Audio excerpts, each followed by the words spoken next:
Hey there, wrestling fans. It's John Pollock here alongside Jimmy Corderas, joining me as we look ahead to this Sunday's TNA Final Resolution pay-per-view from our favorite venue, the Impact Zone in Orlando, Florida, who gets 3 more hours of non-stop action on Sunday. And Jimmy, final pay-per-view of the year here, and we look ahead with Jeff Hardy versus Bobby Roode on top for the TNA title.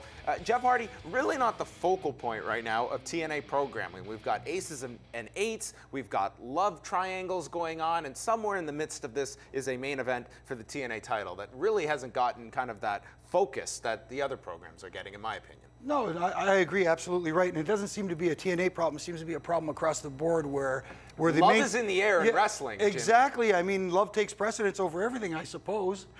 Jeff Hardy, though, the title was put on him back in October. Bobby Roode here coming back. I really don't foresee a title change in this scenario. It just doesn't seem to really be a gripping kind of program right now that necessitates a title change. No, I don't think so. And we've been getting some great matches from Jeff Hardy, especially lately. He's really been going all out and putting his body on the line. And I'm sure we'll get one Sunday. And we're going to get, that's where I was going. We're going to get another one Sunday. I love Bobby Roode. I think Bobby Roode is the it factor. When you talk about it, it's hard to explain exactly what it is, but whatever it is, Bobby's got it. Yeah, he really has connected. Going back to Bound for Glory 2011, coming out of that, there's a lot of negativity about not putting the title on Roode, but I mean, slowly but surely, he's really established himself as that top heel performer in TNA. Another great heel has been Christopher Daniels this year. He is going to be taking on AJ Styles, which is really being billed as the end of this feud.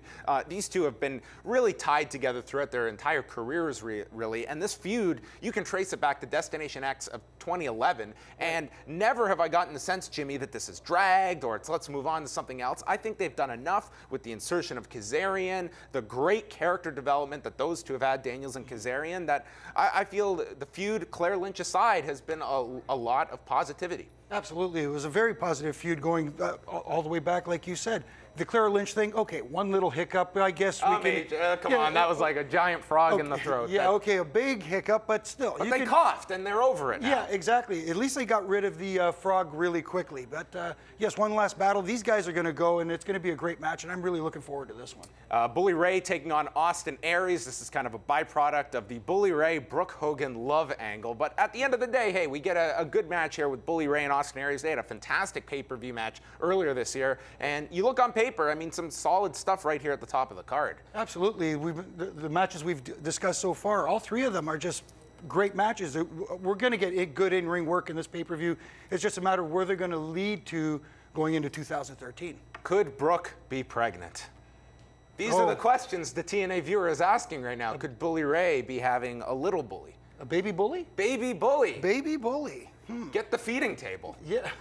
So many options here if you're a TNA creative. Or get the diapers. Oh, geez. Oh, no. Mickie James challenges Tara for the Knockouts title. Again, Jimmy, on paper, a strong women's match, potentially. Yeah, absolutely. I mean, like we're finding out here that from top to bottom, this card from an in-ring standpoint... We are being way too positive. I know. I'm just hoping we're not in for a big letdown, and I don't think so. I'm really looking at this pay-per-view with the glass half full. I'm thinking this is going to be good. And realistically, for a TNA pay-per-view, typically on paper, the in-ring is something I don't really have problems with. It's the execution and getting your interest level. Yes. But I think ours is somewhat there for Final Resolution. We're going to be optimistic about this one. It's coming up Sunday, 8 p.m. Eastern from the Impact Zone in Orlando, Florida.